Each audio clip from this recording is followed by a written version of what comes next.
ভাই, আমরা সোলাত নিয়ে সোশ্যাল মিডিয়ায় পাওয়া প্রশ্নগুলো নিয়ে এসেছি। সেখানে বেশ কিছু কঠিন প্রশ্ন আছে এবং এমন কিছু প্রশ্ন আছে যেগুলো আমার মনে হয় আপনারও ঘাম ছুটিয়ে দিতে পারে। আমার মনে হয় আমি আল্লাহর সামনে হাজির হবার যোগ্য নই। আমি হিজাব পড়ি না, আমি কিভাবে ইবাদত করতে পারি? আমি এত পাপের বোঝা নিয়ে কি করে আল্লাহর সামনে দাঁড়াবো? আমি আপনাকে কিছু সংক্ষিপ্ত প্রশ্ন করব, আমি সেগুলোর সংক্ষেপে উত্তর চাই। চলুন শুরু করি। ভাই, সলাতের সবচেয়ে কঠিন ব্যাপারটা হচ্ছে সলাৎ এককালীন আদায় করার মতো কোনো ইবাদত নয়। এটি ইবাদতের একটি অনিঃশেষ অবিশ্রান্ত পথ, যেখানে আমাদের থেমে গেলে চলবে না। যেহেতু এটি এমন এক ধরনের ইবাদত যা প্রতি ঘন্টায় প্রতিদিন পালনীয়, অনেকের জন্যই এটা বেশ কঠিন। আপনার কি মনে হয়? অনিঃশেষ বলতে কি বোঝায়? যাকে মনে হয় লক্ষ কোটি বছর, কিন্তু তা নয়। এমন এক সময় যেটা ফুরিয়ে যায়, তারপর আমার জান্নাত কিংবা জাহান্নামে পৌঁছাই আমরা। আখিরাতের সূচনা হয় তখন। জান্নাতে এমন কোনো ফরজ বা এমন কোনো বাধ্যকতা নেই। নিশ্চয়ই এটা শেষ হবে, তাই না? 5 বছর, 1 বছর, হয়তো আগামীকাল। যখন আমরা একে অত্যন্ত আখিরাতের সাথে তুলনা করব এই বিষয়টাকে, 30 বছরের সলাতের আদায়ের কষ্ট এর তুলনায় কিছুই না। আখিরাতে যে পুরস্কার আপনার জন্য অপেক্ষা করছে, তার তুলনায় এটা আঙ্গুলের নখ দিয়ে ছোট কিছুকে স্পর্শ করার মতো, বুঝবেন? পাশাপাশি আপনাকে এটাও ভাবতে হবে, যেমন ধরা যাক, এর কি কোনো নিশ্চয়তা আছে যে আপনি আগামীকাল বেঁচে থাকবেন? না। আগামীকাল সলাতের জন্য আপনি দায়ী নন, আপনি শুধু আজকের সলাতের জন্য দায়বদ্ধ। যদি আগামীকাল পর্যন্ত বেঁচে থাকেন, এইবার আপনি সেদিনের সলাতের জন্য দায়বদ্ধ। তাহলে আপনি শুধুমাত্র আজকের 50 থেকে 60 মিনিটের সলাতের জন্য দায়বদ্ধ, যতক্ষণ শ্বাস চলছে। আপনি যদি এখন আগামী সপ্তাহ বা তার পরের খাবার এখন থেকেই খাওয়া শুরু করেন, সেটা একটা পাগলামি, তাই না? আপনি যে দিনের খাবার সেই দিনেই খাবেন। তেমনিভাবে যদি কোনো ব্যক্তি ভেবে থাকেন যে তিনি আগামী বছর থেকে শুরু করবেন সলাৎ, বা তিনি 10 বছরের সলাৎ আদায় করবেন, এতে তার ধৈর্য ভেঙে পড়বে। তখন আপনার মনে হবে এর তো কোনো শেষ নেই। কিন্তু যদি কেউ বলে যে আমি শুধু আজকের সলাতের জন্য দায়বদ্ধ, আজকের, তার দৃষ্টিভঙ্গি কিন্তু অনেকখানি বদলে যাবে। জি, সে আগ্রহের সাথে সলাতের অংশ নেবে, এই বলে যে আমি একটা নতুন দিন শুরু করলাম।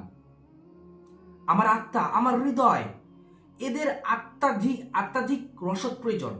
তাই আপনার উত্তর সত্যিই আমাকে সন্তুষ্ট করেছে। কিন্তু ফজরের সলাতের ব্যাপারে কি বলবেন? ফজরের সলাতকে নিয়ে একেবারে আলাদা কিছু সমস্যা আছে। আসরের সলাত পড়তে হয় দিনে, মাগরিবের সন্ধ্যায় এবং ঘুমানোর আগে এশারের সলাত। কিন্তু একটা কথা প্রচলিত আছে যে ফজরের সলাতের জন্য ঘুম থেকে ওঠা, এ ব্যাপারে আপনি কি বলবেন? সত্যি বলতে এর জন্য ভীষণ কার্যকারী একটা পদ্ধতি আছে, যদি আপনি ফলো করেন। তবে আমি ঠিক নিশ্চিত না যে এটাই কনফার্ম। সবার জন্য এই পদ্ধতি মানানসই নাও হতে পারে।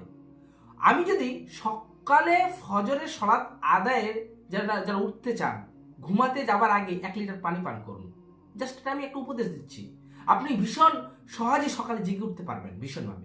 এমনকি তাহাজ্জুদের জন্য জাগতে চাইলে আপনি 2 লিটার পানি পান করুন।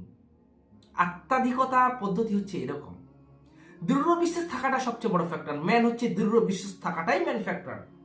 অন্য কথায় বললে, যদি কোনো ব্যক্তি বই পড়েন, ইসলামিক ভিডিও দেখেন, যেগুলো তার বিশ্বাস, ইমান এবং ইবাদতকে আরো দৃঢ় করে, তাহলে তার সকালে ফজরে সলাতের জন্য জেগে ওঠার সম্ভাবনাটা অনেকখানি বেড়ে যায় নিমিষেই। সংক্ষেপে বললে, সমাধানটা হচ্ছে একটা গভীর আত্মাধিক পরিবেশ। আত্মাধিক অনুপ্রেরণা আপনাকে জাগিয়ে তোলে। এরকম একটা জিনিস হচ্ছে অজু। অজু করার জন্য লোকজনের জন্য কঠিন হয়ে যায়, বিশেষ করে ঠান্ডার সময়, শীতকালে। যে ঠান্ডা পানি দিয়ে অজু করা ভয়ানক কঠিন। ভাই, এই ব্যাপারে আপনাদের কনফারেন্স করুন। মাঝে মাঝে এটা সত্যিই কঠিন। জি, পা ধোয়ার ব্যাপারটা যদি একটু চিন্তা করেন, এটা সত্যিই খানিকটা কঠিন, তাই না? বিশেষ করে যদি বাড়ির বাইরে থাকেন অথবা এমন কোনো জায়গায় আছেন যেখানে হিটিং সিস্টেম নেই বা বরফ এলাকায় আছেন, কিন্তু একে যদি মাথায় অটোমেটিক সেট করে নেন যে তাহলে এসব সমস্যা বা অলসতা আসবে না। যদি আপনাকে অজু করতেই হবে এই দৃঢ় থাকে, উদাহরণস্বরূপ আপনি মাগরিবের সলাতের সময় হয় কিন্তু আমি বলি না সলাতে দাঁড়াবো কি না, এটা একটা অভ্যাস হয়ে গেছে, একটা স্ট্যান্ডার্ড। ঠিক যেমন আপনি সকালে ঘুম থেকে উঠে মুখ ধুয়ে থাকেন, যে কোনো মানুষের জন্য অজু একটা স্ট্যান্ডার্ড, এটা একটা অভ্যাস হয়ে দাঁড়ায়।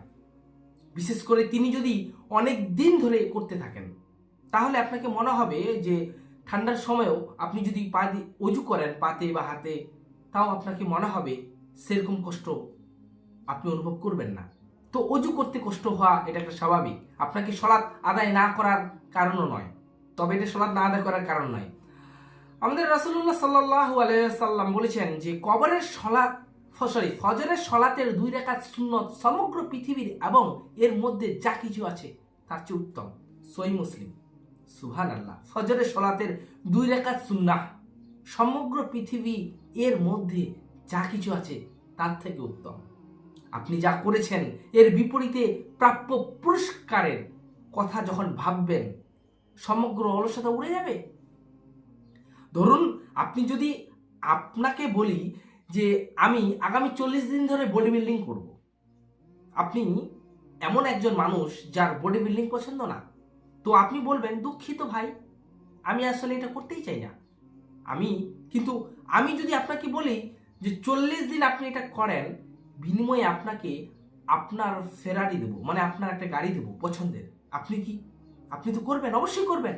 আপনি প্রথমে রাজি হননি, কিন্তু যখনই আপনাকে পুরস্কারের কথা বলা হলো, যখন আপনি পুরস্কারের কথা ভাবছেন, আপনি সেই পুরস্কারের বিনিময়ে 40 দিনের বডি বিল্ডিং খুবই অল্প মূল্যের, তাই আপনি করতে রাজি। তাই আপনাকে প্রশ্ন করতে চাই, প্রতিদিন 1 ঘন্টা ইবাদত করা বা উজু করার ক্ষেত্রে কি অলসতা করা উচিত? জি না। যেখানে আপনি অনন্তকাল ফেরারি পাচ্ছেন মানে জান্নাত, সেখানে এই ধরনের চিন্তা ভাবনা আপনার মনে কি সত্যি আসা উচিত? জি না। হ্যাঁ, তবে মনে হয় যে আমি কেবল গুনাহ করছি, আমি আল্লাহর বিরুদ্ধচারণ করছি, আমার সমস্ত গুনাহ নিয়ে আমি কিভাবে আল্লাহর সামনে দাঁড়াতে পারি? আমার মনে হয় আমি আল্লাহর সামনে দাঁড়ানোর যোগ্য না। এই প্রশ্ন আপনি অনেক গুনাহ করে ফেলেন নিজের মধ্যে। আপনি যোগ্য, আপনার মধ্যেও যে কে আল্লাহর সামনে দাঁড়ানোর যোগ্য, আমার মনে হয় এটা সঠিক প্রশ্ন না। আপনি যদি সমস্ত গুনার কাজ শেষ করে তারপর সলাৎ শুরু করতে চান, তাহলে কেউ সলাৎ শুরু করতে পারবে না, কারণ গুনাহ ছাড়া আমাদের অস্তিত্ব নেই। আমি কি নবী? না। তাহলে সব সময় এমনটা ঘটতেই থাকবে। আমাদের জীবনে যেমন কিছু গুনাহ থাকবে, তেমনি একই সাথে ইবাদতও থাকবে। আমি এবং আপনি হলাম গুনাহগার মুসলিম, কিন্তু আবার ইবাদতকারী মুসলিম। এটা কি সত্য না? আল্লাহর দরবারে দাঁড়ান, দুজন মানুষের কথা দেখেন যে প্রথমজন একজন হারাম গুনাহে লিপ্ত, পাশাপাশি প্রতিদিন 5 ওয়াক্ত সালাত আদায় করে না, তিনি কবিরা গুনাহ করে একজন। আরেকজন হচ্ছে সে নামাজ পড়ে, সালাত আদায় করে, এমনকি পাপও কাজ করে, গুনাহ করেছে। বলেন তো কে সব থেকে বেশি উত্তম? বলতে পারবেন না? রাসূলুল্লাহ সাল্লাল্লাহু আলাইহি সাল্লাম বলেছেন যে মুসলিম শরীফে বর্ণিত একটি হাদিস যে যদি তোমরা গুনাহ না করতে, আল্লাহ তোমাদেরকে ধ্বংস করে তার পরিবর্তে এমন বান্দাদের সৃষ্টি করতেন যারা গুনাহ করে এবং তার জন্য ক্ষমা চায়। সহিহ মুসলিম হাদিস। ভাবতে পেরেছেন আল্লাহ কি চান? গুনাহ পর তার কাছে ক্ষমা চাওয়া। এর মানে হলো হোঁচট খেয়ে পড়াটা খুব স্বাভাবিক। আল্লাহ আমাদের কাছে যা চান সেটা হলো উঠে দাঁড়ানোর চেষ্টাটুকু এবং হোঁচট খাবার পরে সামনে যাবার উদ্যম, আপনার চেষ্টা। আপনি গুনাহ করেছেন, আপনি বিভিন্ন ধরনের গুনাহ কাজ করেছেন, তবে আল্লাহ চাচ্ছেন যে আপনি গুনাহ করেছেন, ঠিক আছে, আল্লাহর কাছে আপনি মাপ চান। এটাই তো আল্লাহ চাচ্ছেন। যে প্রিয় দর্শক, আপনাদেরকে আমি বোঝানোর চেষ্টা করলাম যে সালাতটা আমাদের কতখানি গুরুত্বপূর্ণ, কতখানি আমাদের দরকার। আপনি যদি আপনার পরকালে পুরস্কারের কথাটা ভাবেন, তো এই যে সালাত আপনাকে মনে হচ্ছে খুব বোঝ, 5 ওয়াক্ত সলাৎ, সেখানকার জান্নাতের বিনিময়ে এই 5 ওয়াক্ত সলাৎ এই আপনি যতদিন বেঁচে থাকবেন তার তুলনায় কিচ্ছু না। প্রিয় দর্শক, সময় থাকতে সচেতন হন, ইবাদত করুন, নচেত আপনার আর আমার স্থান কিন্তু জাহান্নামে চলে যাবে। আপনি আর আমি বিফলে পড়ে যাব আমরা যদি সঠিক জ্ঞান সঠিক জায়গায় কাজে লাগাতে না পারি। সত্যি আমরা বিফল। আসসালামু আলাইকুম রহমতুল্লাহি আবার।